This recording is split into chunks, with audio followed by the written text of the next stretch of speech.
and then Eminem comes on stage and asks, if you had one shot or one opportunity. What is the deal? Oh my gosh, this episode's gonna be tough, Dan. Why is it gonna be Why tough, Chris? did I pick Black Swan or did you? I definitely picked Black Swan. Okay, so I can legitimately say fuck you. Yes, you can do that. Top of the show. And okay, I would, I would accept that. Mm-hmm. I saw Black Swan when I was like really, really sick on like opening weekend, and it was one of the worst experiences of my life. And it's not much better when you're healthy. I don't know. We'll see. We'll see about that. Welcome to Film Trace. This is a podcast where we trace the life of a film from conception to production, all the way to release and reception. We are continuing our camp series. We're doing the 2010s. We are covering The Love Witch from 2016 and Black Swan from 2010. We have special guests with us today, Emily and Austin from Fishtown Films, right? Yeah. Mm-hmm. Yes. Tell us about yourself. Hello, Em. I am Emily, and I am our cinematographer and editor at Fishtown Films. We released our film Citywide at the end of 2022, which is on Amazon for streaming. And we also host the podcast Stumble Upon Movies, which is super fun, where we talk about movies we love. Yeah, and I'm Austin. I'm the director here at Fishtown Films. And like a little bit of our background is like we came to film by meeting when we were in college, doing a theater for years and years. And then we went to Ireland and got our master's in cinema studies at UCD. And after that, we started our film company and been working in the industry ever since. Amazing.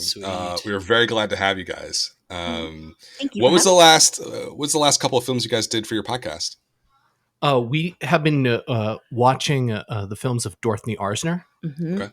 So we've been focused on the female gaze, and we did Dance Girl Dance and Merrily We Go to Hell. Merrily We Go to Hell. Yeah. Nice. I have not seen either of those, but that's a perfect topic for The Love Witch, though. Yes. Yeah. So. Well, actually, for both films. Mm-hmm. Yes, True. Of course. So usually when we start a movie, we're going to start with Love Witch here from 2016. This is definitely both these movies are my choices. And I think it's always good to start out with our personal history of the film, or with the film, I should say. And I'll start. I would say that The Love Witch, I came across, I think the year it came out, and was just the moment that I saw the trailer, the first time I saw it, I've been transfixed by the film since.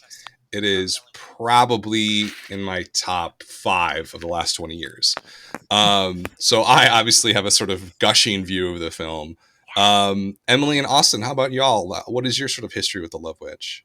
I remember coming across some sort of article about it in an entertainment magazine or online blog or something that I just like. It piqued my interest in hearing about a festival of it when it was showing.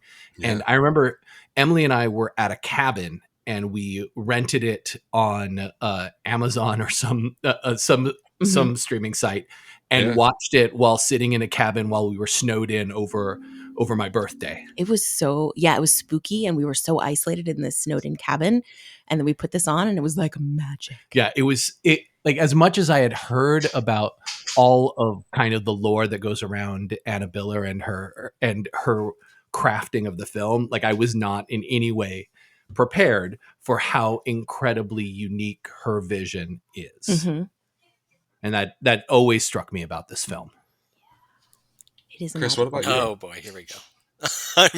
Oh no, I knew it. I knew that you were going. Oh man. No, I like this movie. I like it. Okay, good. But I mean, its reputation has kind of gone on a whirlwind journey since its original release, and I saw it on your recommendation when I came to streaming after the festival circuit and limited release back in 2017, 2018.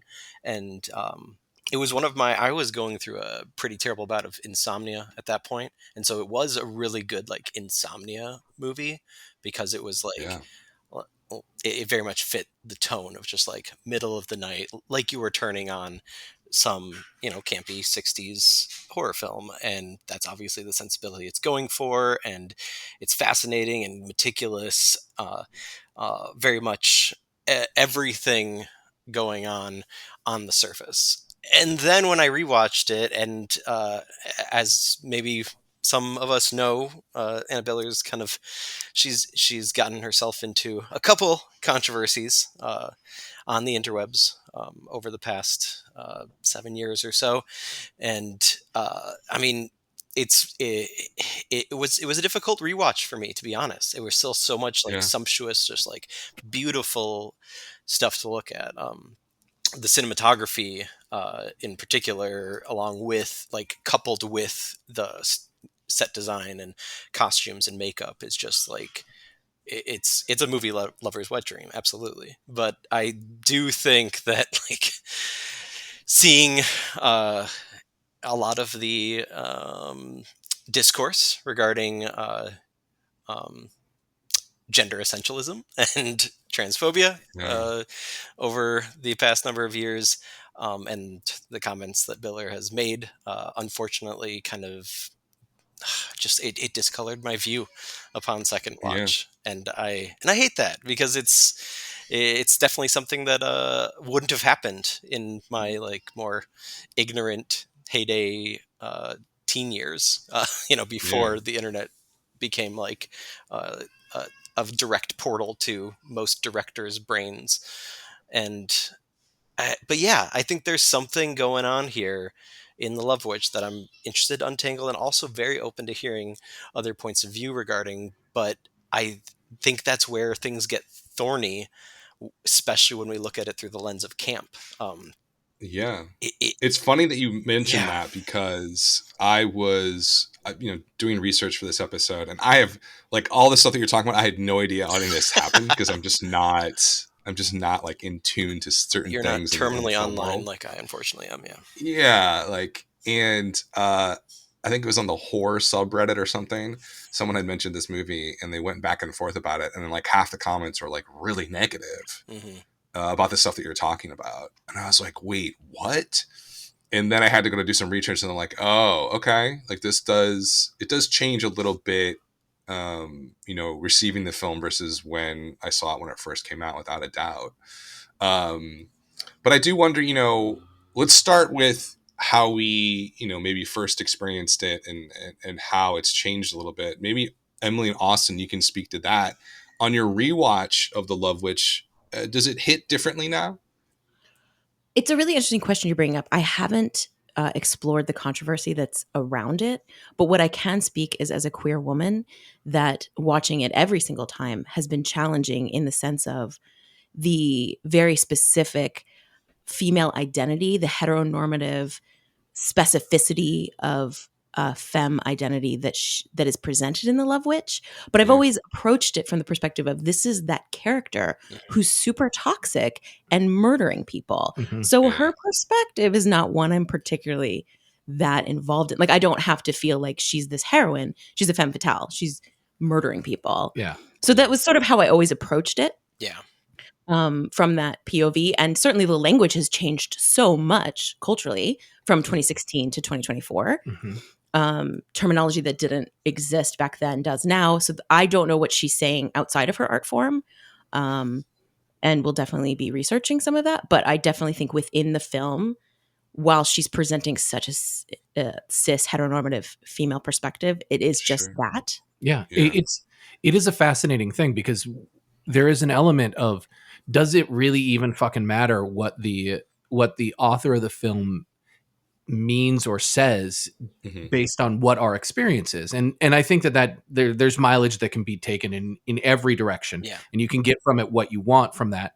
And like, I'm of the camp that to some degree, like, there are so many people who work on films that sure. laying just the whole onus on one person. And while this is a very unique case because Anna Miller did so many things on this film to Absolutely. make it create, so you get more of like a true kind of authorship out of her. But for the most part, it's like, yeah, like, I don't know that the cinematographer believes that. I don't know if any of the actors believe it. So like, viewing all of everybody in a whole, I mean, like, they created together this piece of art. How do I view this piece of art? And to get to your specific question, how it's changed, I feel like there's so much in this film that happens and is worthy of discussion, from what Emily was saying in regards to what our gaze is, what the hero slash villain of the piece, what her opinions are, how committed to that bit she is, how that drives the narrative. All of that deepens every time I watch it.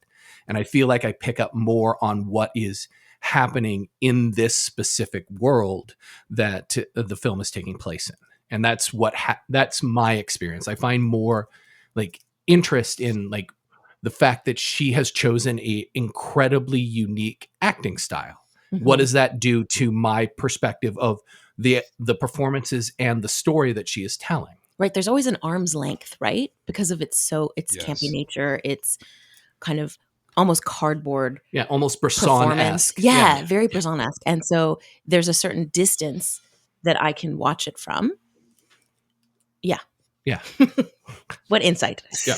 No, I That's, think that's that's fine. Yeah. great to kind of come back to as a reminder. There's this moment in the film, and it makes sense once you kind of really research and dig into, like you were saying, Emily, I believe, about how, I mean, just how much total control Biller had in every single detail of this film. I mean, it kind of hits you across the face right with the opening credits, and Mhm. edited by Anna Biller, costumes, etc. And she spent years kind of um, conceiving and conceptualizing, in particular, the whole mock wedding scene, Mhm. and stitching every bit of that clothing by hand.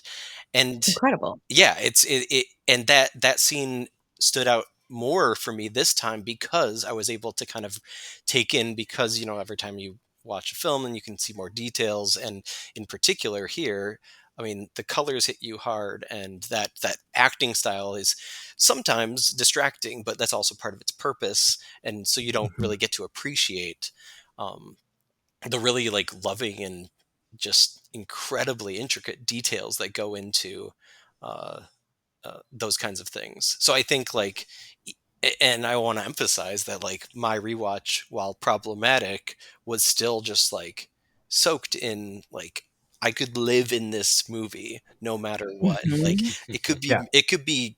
It could be a Roman Polanski movie, and I'd be like, well, we do that, right? We do that Mhm. Yeah. for every artist on some level, even if we pretend not to. Um, Mhm. what it I'm curious, Dan, because you've been like the number one proponent I've known of this film since day one. Like, Yeah. it just like, what have we not said so far that, and maybe digging more into like the research of the creation and production of this film, has led you to like firmly just keep coming back. Like, this is your number one movie of the 2010s, right? 2010s. Yeah. God, where do I even begin? I think so.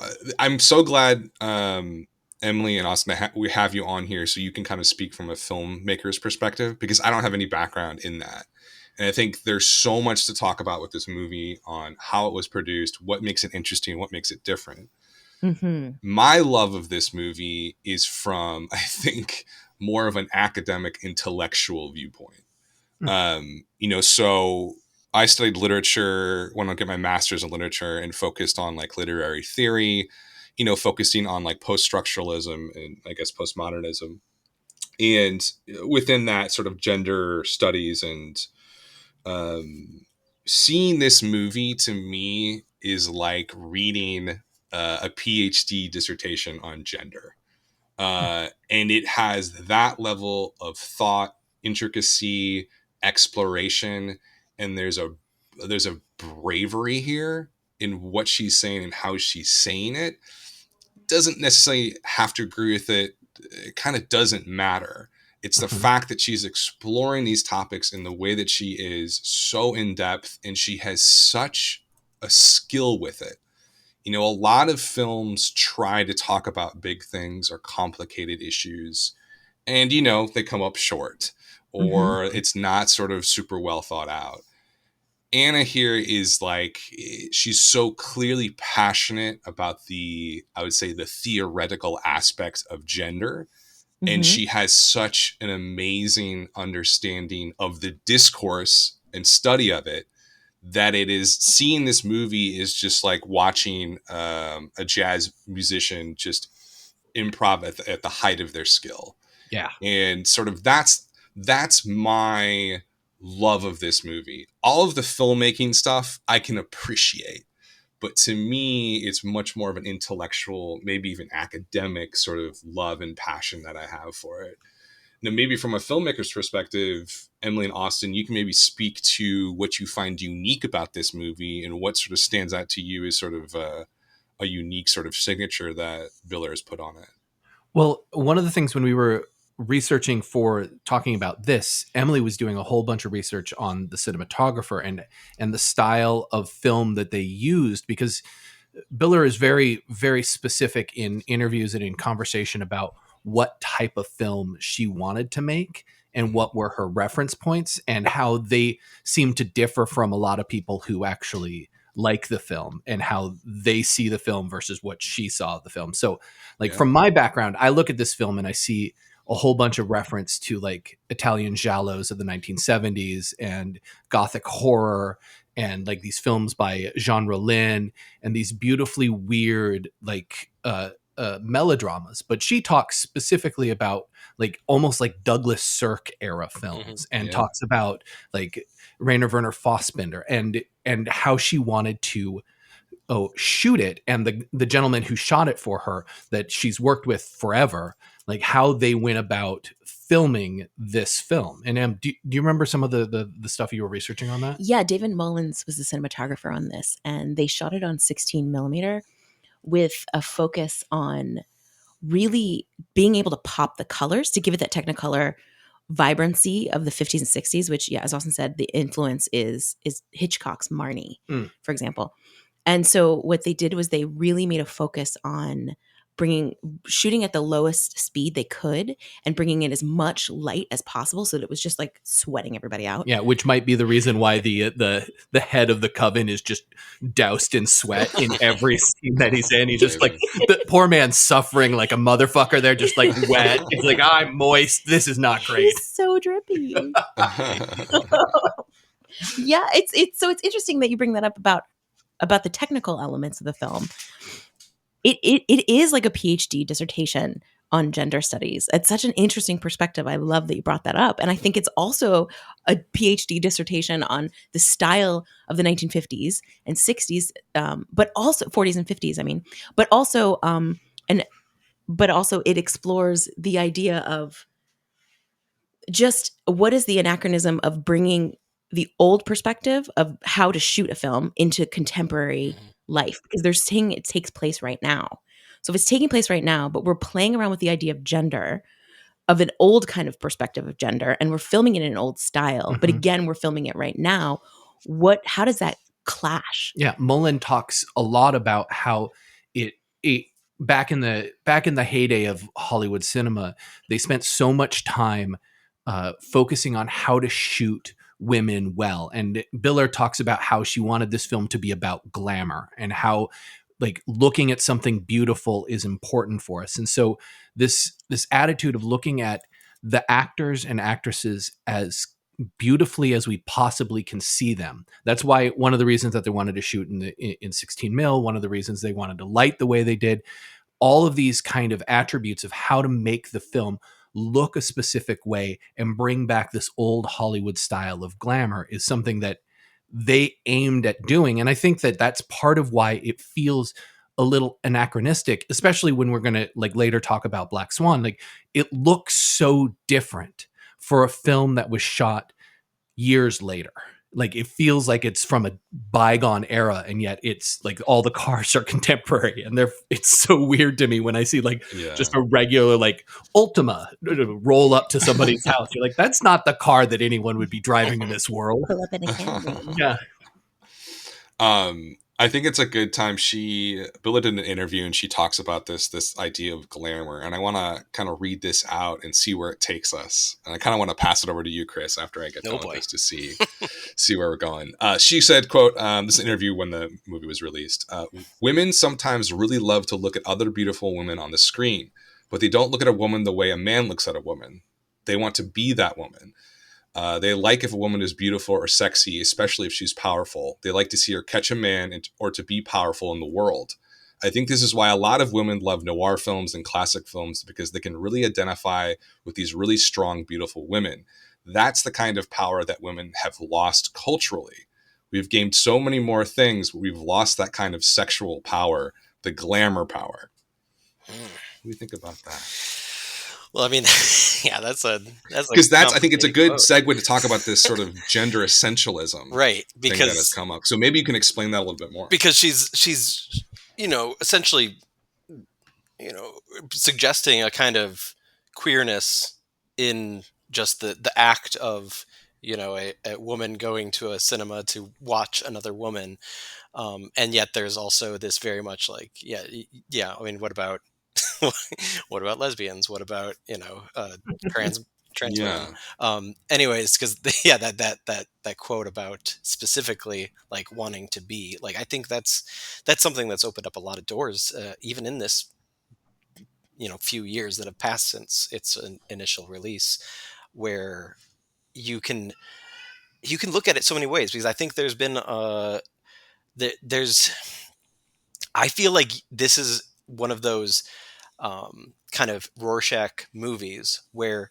if you didn't show it to somebody if you showed it to somebody that didn't know like who made it, and like took out some key moments that bring the gender subtext to text to the forefront, it is very much like, it's trying to do like the Giallo thing. It's also trying to do like the Hammer films thing, which was like notably misogynist in many cases. And so it's interesting that you guys are looking at the female gaze, Emily and Austin, in your show now, because I think there's a lot of moments in The Love Witch. There's definitely female gaze moments where that kind of match up with that quote, but I still feel like and that's part of the point of the film, part of the essence of the character and the conflict, of entrancement. And that's like kind of a meta piece too, of becoming entranced as a protagonist or anti-hero entrances others,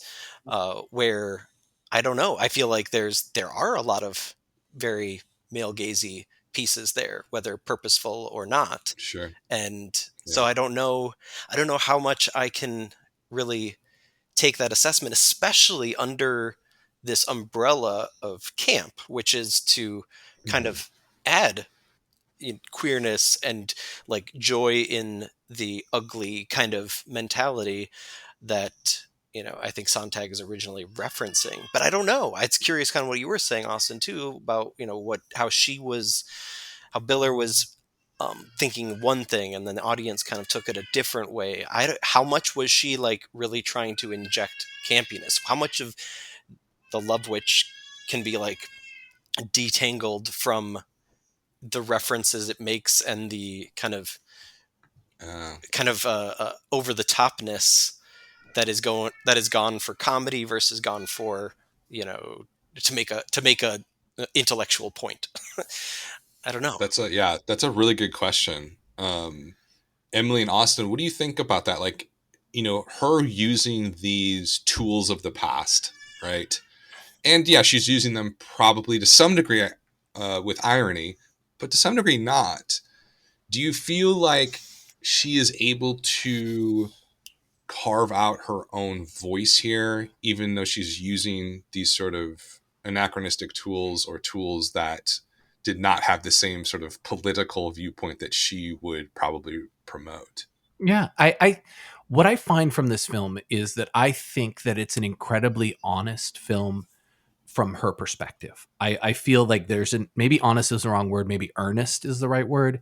Like I feel from her interviews about how she's seen people respond, there is definitely a disconnect between what she was going for and how audiences viewed it, where they laughed, what they took from it, how much they thought it was a comedy when she thinks it's a tragedy. I think that like it gets into that question of, does the author even fucking matter? But it's also I think just really, really honest. Like I think in a lot of ways, that's the thing that draws me to the film is there's this strange relationship between honesty and dishonesty. Like there's the disconnect between how stilted some of the performances are and how they go for laughs, and yet it still feels so homemade and so much of a part of her that like I can't get around the fact that I think that some of the anachronistic qualities might just be who the author is. It might just not, like, we might be seeing a very clear understanding of who this person sees themselves as, and that might be all these conflicts. She did say it was autobiographical on some level, Yeah. which is freaky. Yeah. Because It then is. we're gonna ask her, how many people have you murdered? How many Waynes are there out there? I know, right? Yeah. Wayne was great. Yeah, Wayne was awesome. I fucking love Wayne. Oh. And by the way, just I have to throw this in, like the penis steaks that she made for hilarious. Wayne, like that is the fucking greatest. They were literally shaped Yeah. like giant penises. Yeah. That art design, that was a laugh. Yeah. I don't cook a lot of steaks, and I was like, can you buy them like that? I don't think so. I don't know. Just get a nice round for the balls there. Like, it's awesome. It was so exciting. Yeah. And there's some queerness too, right? Because like Wayne's eating a dick, Right. so Yeah. Right. Yeah. It's definitely all jumbled up, which is one of the reasons it's all jumbled up in terms of like the politics, the viewpoints, the the depictions of gender. But there, to Austin's point, there is this such a unique stamp on it that like, despite the fact that it is all these different elements, you have this really clear, strong sort of taste of it. That's like, oh, this is really unique and interesting and something that's different and new. Again, not necessarily agreeing with it or not agreeing with it, but there's something very powerful about it. It's kind of the beauty of indie cinema, right? There are no big corporate overlords to say that you cannot say this or you cannot say that or you have to film it this way or it can't be that way. Yeah. And I like that about this film because it does represent indie cinema and it represents what you can do if you have maybe too much control over your film or not enough control. It depends on how you want to look at it. But I like that it is very much her perspective, her vision, and she executed it the way she wanted to.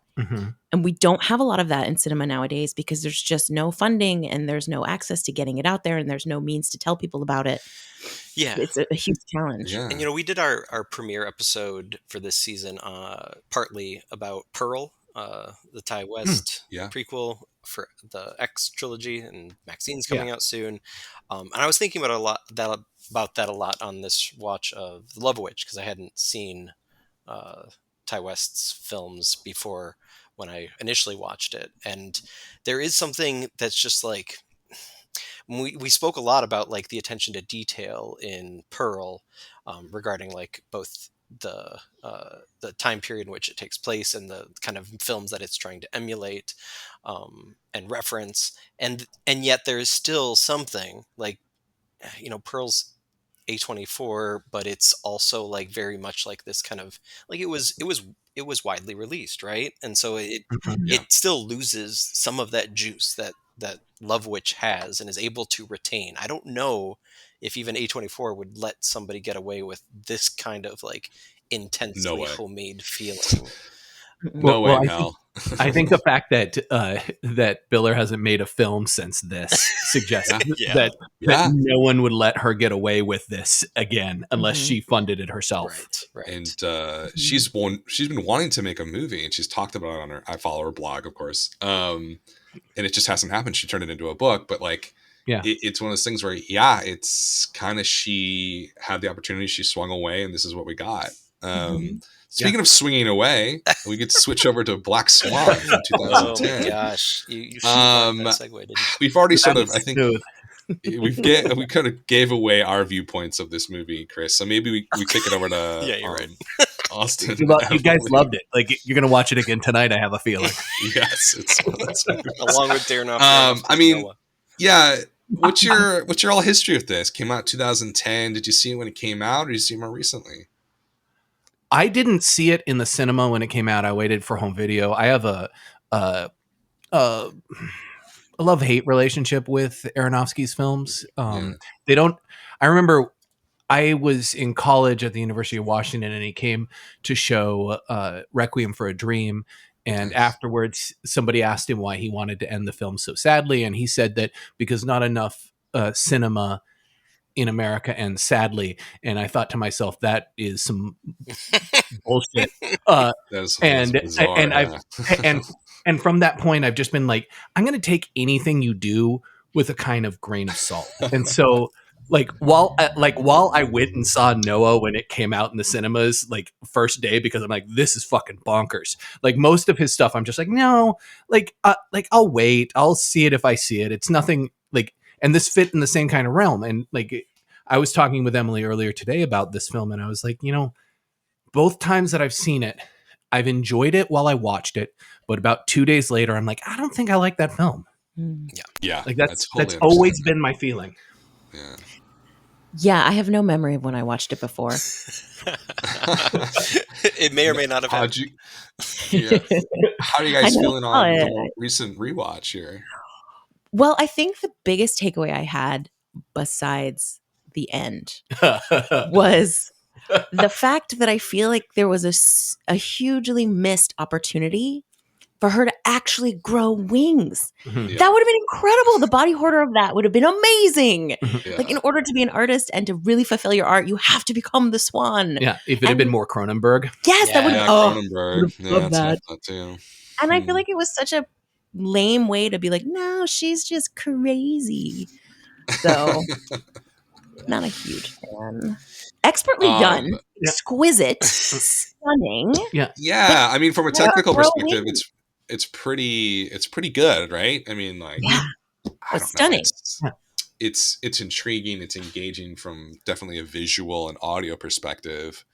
From a Mhm. story perspective, wow! I remember when I walked out of this, and like I saw it in New York City, and it was packed, and like everybody I knew was like, "Oh, I loved it! I loved it! I loved it!" It got all this acclaim, and I just couldn't get out of my head that it just felt like a really, really well shot and constructed Lifetime movie. It just sort of like it felt Yes. so trashy. And like I don't have any problem with that stuff. I love Lifetime movies and Hallmark movies. Like I like that sort of trashy genre stuff.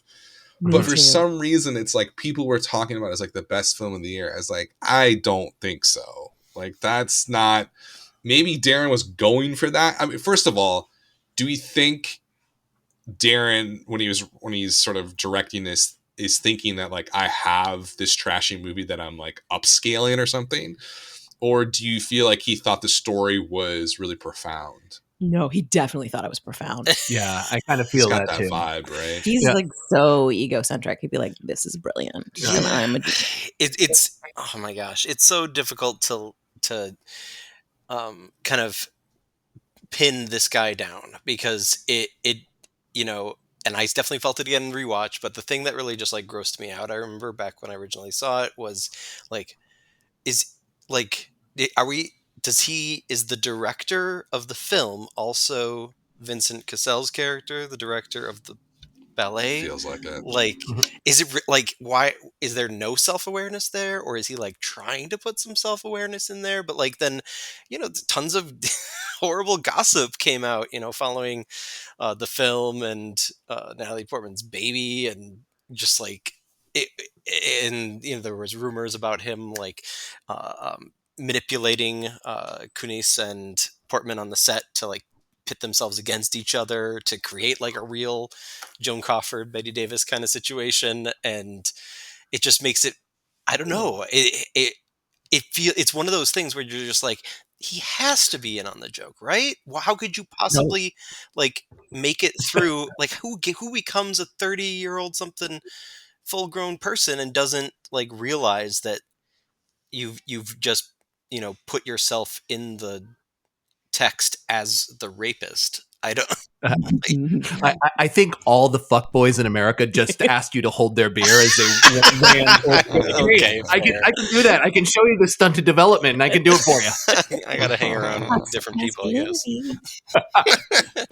Masculinity. What it, okay, but going back to, I have to come back to Sontag's original notes on camp at least once each episode, and I feel like I need to do it here before we get too far, because she literally name drops Swan Lake, the actual Yes. ballet, as one of the examples of camp, and specifically of naive camp. This kind of like attempt for earnestness that backfires.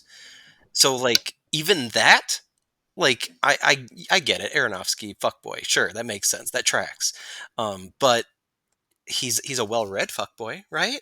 Mhm. So Yeah. like, wouldn't you at least have that knowledge that like, and the movie even like obliquely references it in the script a couple times about how like, oh yeah, Swan Lake's been done to death. Oh yeah, there's no way to do a new take on Swan Lake, and here it is, like him like Aronofsky showing in his ass to like Mhm. prove the point. Like, yeah, there is this is nothing new. This is kind of a vapid attempt at doing something that would have been way more interesting by a Cronenberg or, you know, somebody from the golden era of Hollywood.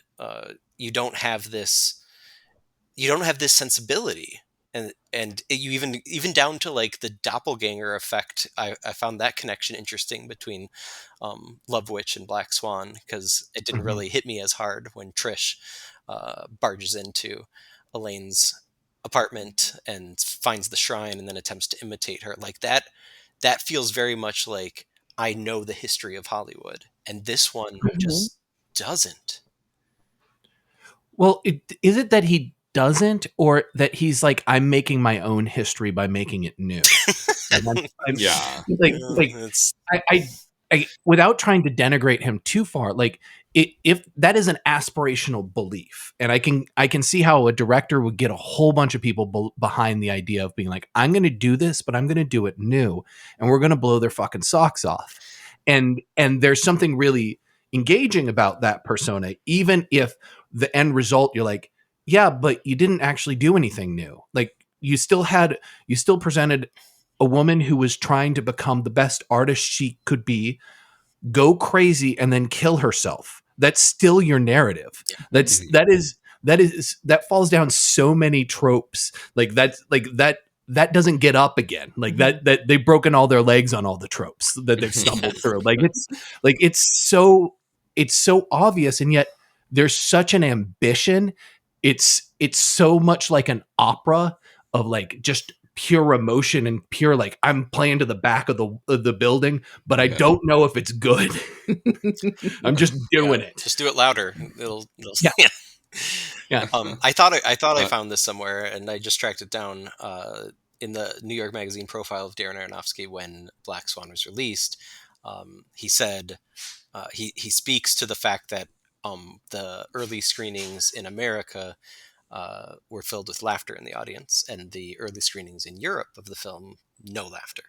And so he says, I never thought there would be out loud laughter. I thought there would be smiles, but none of my films ever had really big laughs. I don't think it's just nervous laughter. I think it's a mixture of things, because I've heard it in a few places. I know the spots they're hitting, and the reaction seems different in each. In Europe, nothing.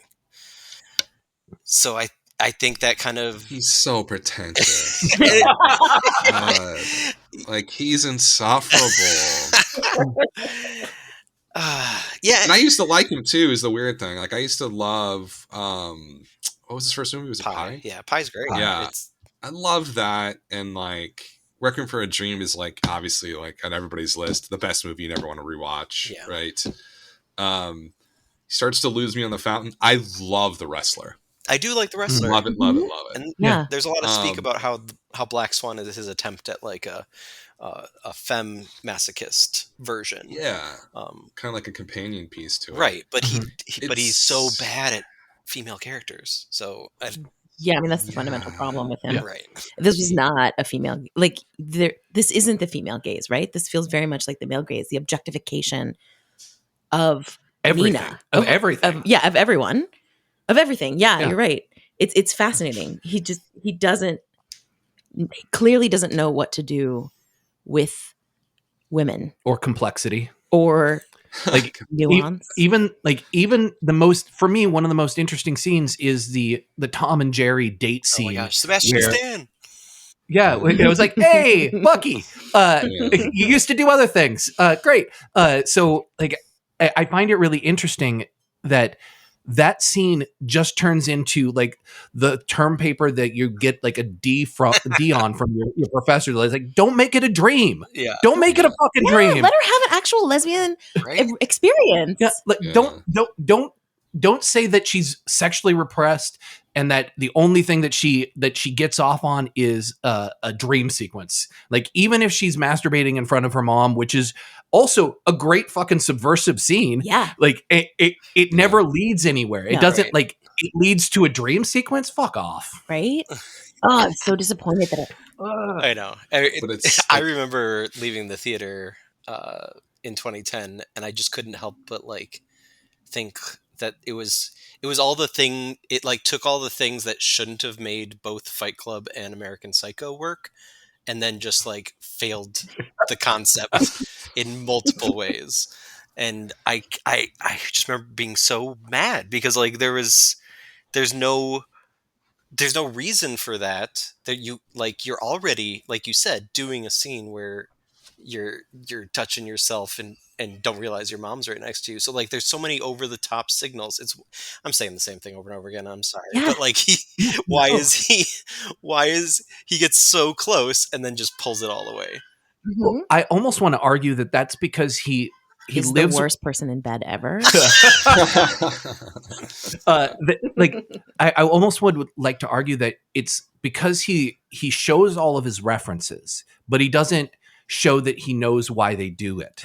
Like watching this film, I'm like, oh, so this is just an American version of a Dardan film. Like this is like The Promise or Rosetta. Like we're always on her shoulders. It's always a close up of the head moving from that perspective. But you don't get the social realism of the Dardans. You're not getting like an interest in what they're trying to promote of what the structure of the society that the person is pushing against is. Or you have the visual intricacy of like Satoshi Kon, where like you have all this beautiful artistry that he did in Perfect Blue and Tokyo Godfathers, and yet you see Aronofsky use it here with the paintings that look at Nina, or even in Requiem with the above shot of being in the bathtub submerged in water and being like, oh, you're directly taking from these artists, but you're not like engaging with what Cohn was engaging with, was your online presence versus your offline presence, the duality of person on stage and in real life. Like he's not actually using the things that he's referencing to help propel the film that he's making forward. Yeah, he's kind of using them as like almost memes, right? Yeah, of like other people's works, not fully. I mean, that's the thing. Like you watch this back to back or in unison with The Love Witch, and the thing that I love about The Love Witch so much is that it's nothing but like interesting takes and insightful viewpoints of a lot of complex things, whereas Black Swan, it wants to be complex, it wants to be profound, and it just comes across as just, a very pulpy, but not pulpy in the way that it's winking at you and understands that it's pulpy. He thinks that this is all, the most profound and insightful film ever made about women or about art. Yeah. Mm-hmm. And he just, every scene sort of reeks of that pretentiousness. Yeah. And he goes on to make Mother, sorry, which is I saw on a Sunday morning with a crowd of 5 people and 2 were left at the end. That's where this is all leading. It's leading towards like further pretension. And lest we forget, this movie was very successful. Yeah. Did $330 million worldwide on a $13 million budget. So commercially very successful. Nominated for Best Picture, Best Director. Portman wins for Best Actress. Mm-hmm. So, has a ton of accolades going for it. Yet, all 4 of us on this podcast are like, we can't really find a lot of redeeming things about it. I don't know. Yeah. I will say there's one redeeming thing. Yeah. Portman's performance is great. Yeah. Like she is good. Like regardless of the controversy around the dancer that did most of the dancing and their subsequent shelving. Yeah, ghosted her. Like outside is of that what happened?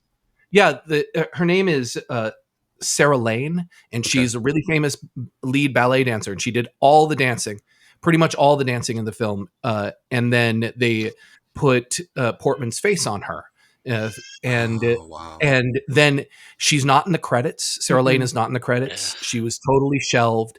Like, she was told by one of the producers not to talk to anyone because it would hurt Natalie Portman's chance at getting an Oscar.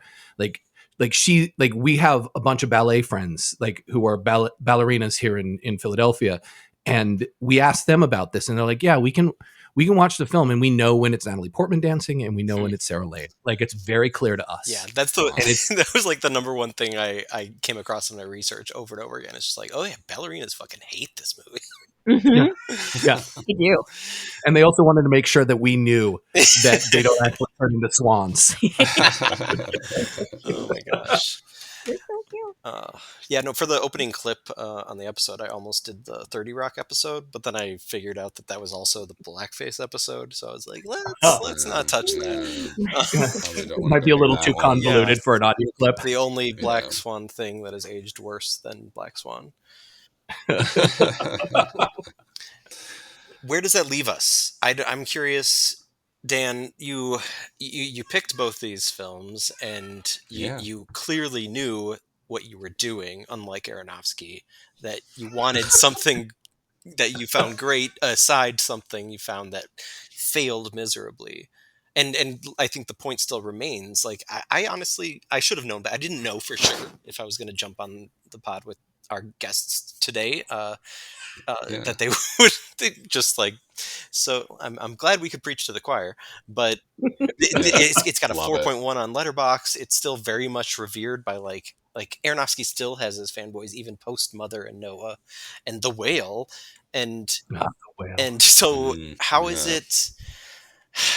I guess my question is, where do you see that line being drawn between this? I kind of opened the show by making it clear that like there is this weird artistry versus artist um, push and pull with these Yeah, of two course. particular films, and I think that even I would agree that like regardless of Biller's personal viewpoints and Yeah. politics, she made the much better film. So how does Yeah. that make any sense when they're both are problematic people and one of these Well, films but is way more uh, beloved and hit a much wider audience than the other? yeah, I mean, like, the Love Witch is pretty niche, right? It's not really. It's I'm not a filmmaker, so I can't say this, but Austin and Emily, correct me if I'm wrong. It's a filmmaker's film, right? It's Yeah. a movie that is crafted, and I mean really handcrafted, essentially, by Anna Biller, Yeah. in a way that is just an expression of her love and passion for film. Mhm. Whereas Black Swan is more an expression of ego and a desire for fame and, Oscars. It's an Oscar bait film at the end of the day, is what Black Swan is. It's vanilla.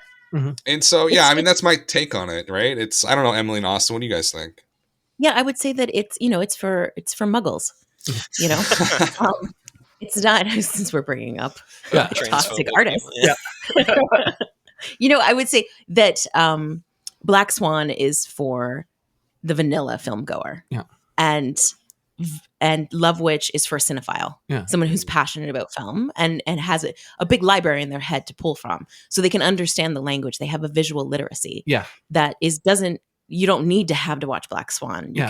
You don't have to understand anything that's going on and you get it. Yeah, because it's meant for civilians. Yeah, by the time that Black Swan makes its way into cinema, like, we're at a place with the visual language of handheld cinema and with like cinema verite style films that we as an audience know how to view it. Whereas watching something like The Love Witch harkens back to an era that most cinema goers at the time that it's being released don't know, like, Technicolor films. It's not part of the litany of films that they're going, oh, I watched this old Alfred Hitchcock film. I've gone to like Draft House and seen like the retrospective of Hitchcock, and seen all these beautiful films that exist not in today anymore, but like look like they were made in a different era. And so very much the visual literacy is skewed to the point that we're like, oh yeah, it's easy to watch Aronofsky's film because we know it. It's on TV.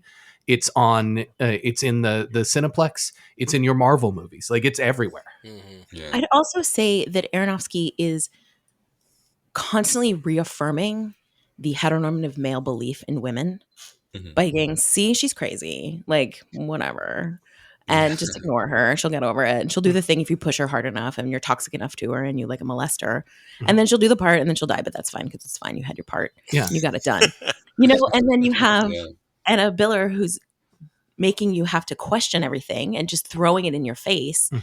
As well as the fact that she's a female director and she's making a film about her perspective of women, and she's having a lot of fun and she's no holds bar. She's like, I'm going big or going home. And I find that, especially as a female filmmaker, she's getting picked on for her references, whereas he's getting celebrated. You know, he's winning, he's getting Oscars for his films. And, you know, so does Quentin Tarantino, who's direct theft of Lady Snowblood, etc., for his films. You know, wow, he's a genius. But yeah, and it is, like Emily brings up that point. Like, it is an interesting conversation to look at how we view people who pay homage to other filmmakers, because Biller is paying homage and she gets criticized for it, and Tarantino pays homage and he's like, look at how incredible a collage artist he is. Like, he's picking from all the best things and he's made this incredible thing, and she's like, oh, let's pick apart her work because it's not blank. And for me, it feels in the end like a little bit of sexism that is laid at her feet. And then she ran with that and turned it into something else, and that's not great at the very least. And we're into a place where we have to kind of talk about all the things around the film, the extra textual things, to get to how great her film actually is. Wow. So I have to pivot to trivia now, and I'm not even going to try with the segue, unlike Dan. But let's wrap up the episode with some fun. The idea here is these are also campy films from the 2010s that could have come up in conversation. Unlike the last episode we recorded, none of these, I believe, did. But do have some interesting connections to both films. So I'm curious to see what y'all remember as some camp classics, new classics of the 2010s. I'm going to read you a famous quote from the film and see who guesses it first. No need to buzz in, just shout out your answer. Dan, you will come up with the answer last, as usual, and that's okay. As per tradition. Hey, don't put that pressure on us. You guys are filmmakers. I expect a lot out of y'all. Yeah, we can be last. Yeah, let's go for it.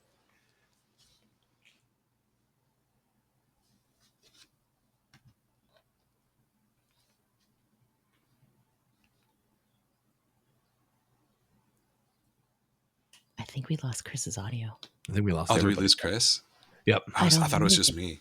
No, we just held for silence. That was incredible. No, I was like, oh, okay. Hello, can you hear me? No. Yeah. We were just wondering if you'd gotten to room tone. Yeah. Sorry. Okay, here we go. Number 1. When I think of my wife, I always think of the back of her head. I picture cracking her lovely skull, unspooling her brain, trying to get answers. So 2010s, right? 2010s. Wait, that's really familiar. Yeah. I know that fucking film. Oh, Gone Girl. Yeah, point to us. I knew I'm gonna get smoked on this one.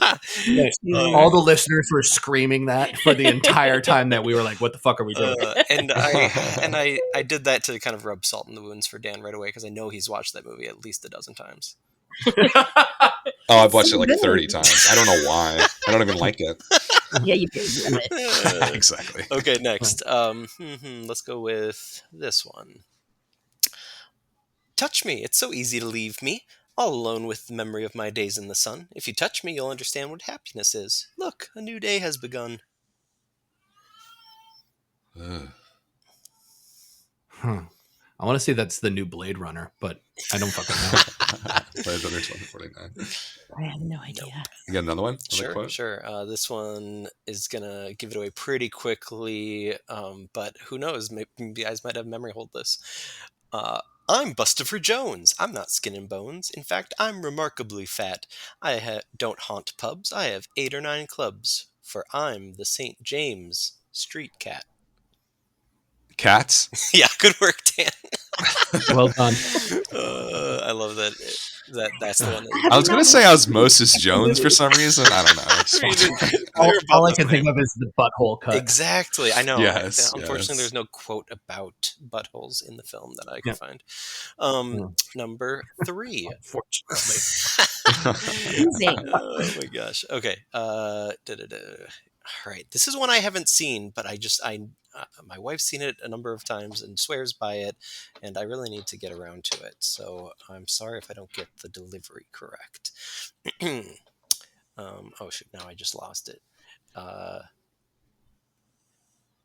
shoot! Where is it? Where is it? Where is it? I'm Oh, definitely here we go. not Here, editing okay, here this we go. out. Sorry. Where I come from, friends don't chew on each other's earlobes. Ooh. Hmm. Same year as Warm Bodies? what is it? Warm Bodies? More about no. Good guess though. I totally forgot that movie existed.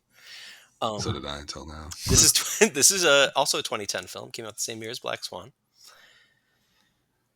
Here's another one. He didn't even look me in the Yeah. eye. He just sat there playing with his wooden thingy on his desk. Huh. See, Chris, these are pretty hard, huh? Okay. It was a notable flop at the box office, but it has since gained a pretty fervent cult following. And like Black Swan, it is about performance. Performance. I don't know. I'm drawing a blank. Ooh, okay. Now You can Google let me see if I can get you at the log line. A small town girl ventures to Los Angeles and finds her place in a club run by a former dancer.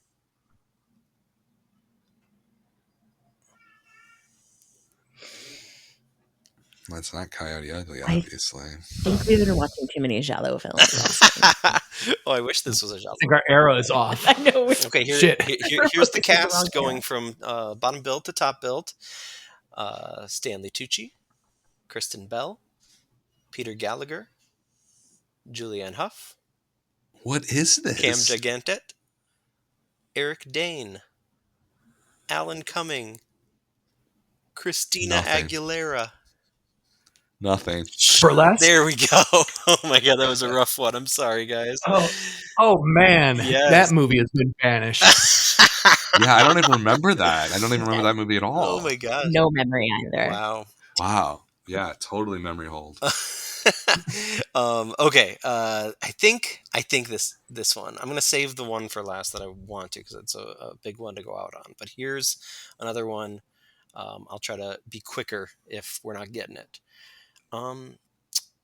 She never let me paint her face except for this one. I've never seen such a beautiful girl want to be so invisible or just completely vanish. But you know what? It takes money to vanish, and so she took everything that she could from me. You know how I would paint you? Beatific, like a fucking saint. Benjamin Button? No, probably not. I just imagine Fincher trying to deliver, I know. direct that one. I know. It has enough exposition in it. Yeah. It's like Portrait of a Lady on Fire in my head. Yeah, Just wrong. Nope. yeah. I love that movie. I wish So it was good. that movie. This one is a pretty Um, queer movie, but not as explicitly queer. Okay, okay. Here's another Let's keep one. going. So a child says, "We want a play date," and the mom replies, "Oh, we can't. Mommy already has a play date with a symphony of antidepressants." This sounds familiar. Yeah, man, I don't know. Okay. Let's do the log line. Stephanie is a single mother with a parenting vlog who befriends Emily, a secretive upper-class woman who has a child at the same elementary school. When Emily goes missing, Stephanie takes it upon herself to investigate. Oh, I know what Oh, this fucking film Anna is. Kendrick. Yep, Yeah, and Ryan Blake Reynolds. Lively. yep, Yeah, and it's directed by A the guy who did like simple, It's Made yep. yeah, Plan. Big. No, simple plan. That's what I no, Simple, not that's the a good Sam film. Raimi film. Uh, A uh, simple. Favor. Yeah, there you go, Dan. Oh my gosh, he's taking the lead. I actually like that movie. It's a It's fun pretty good. one. Yeah. I think there's a sequel being made. yeah, there Oh, I is. heard. I heard through the delicious. grapevine. Okay, last but not least, and this is an explicit nod to our season premiere. Sorry to give my co-host the upper hand. The quote is this. Um, You come in here again. In fact, you go anywhere in this city, preying on innocent people, and we will find you, and we will eat both of your arms and then both of your legs, and then we will eat your face right off your head. Do you understand? Is it Venom? Yes! Good work, Oh, Austin. nice. That's a good pull. Oh my Yeah. god. Also, by the way, also shot by the man who shot Black Swan. Oh, There you yes! go. It's all about Amazing. connections, Good folks. work. All about connections. Yeah. We didn't Wow. even talk. Equally batshit. We didn't even mention Venom in our Oh, we dissection could of have, yeah. Madame Web, or as you call it, Dan, Madame Web. Madame Web. Yeah. Emily, Austin, thank you so much for joining us. What do you guys got going on? Anything coming up? Any episodes? Any sort of new projects happening? Yeah, right now we're in pre-production for our next movie, which we'll shoot next summer. Mm-hmm. So that's Awesome. exciting. Can you tease it at all? Austin? I don't actually feel like it's in a place to be teased. It's going too to soon. Okay, my bad. similarly to our last film. It's going to be probably about 4 women and an experience that drives them a little bit nutty here in Fishtown. Yeah, it'll Awesome. definitely be like a Philly type of film. We're really working hard to make Philadelphia film scene happen. Yeah, Awesome. and it'll probably be like as all our kind of films are inspired by Almodovar and that sort of vibe of cinema. Mm-hmm. Absurd and big, surreal. Yeah. Nice. I almost chose the skin I live in for our trivia. That's such a good one. Ooh. Yeah. Thank you so much for being on the program, guys. Thank you so much. Thank you for having us. This was so fun. Yeah. Absolutely. Awesome. And then, Chris, what do we have coming up? I We was got gonna say, the 2000s. I'm excited because we finally get to talk about a film that has plagued us since our high school days. It's Vanilla Sky. Yeah. Which we'll We're talk having about. our good friend Molly Yep. on for that one. It's going to be a fun episode. Yeah. I feel like we're going to get like psychoanalyzed. Yep. Are you going to do it? It's the original of it as well. maybe we should require that for Maybe we should require that pre-game for viewing. them. But then we're also looking at a very kind of forgotten film that has since gained a quiet camp following. 2001 heist teen drama, Sugar and Spice. Ooh. Yes, should be very exciting. Thanks again for joining us. This has been Film Trace.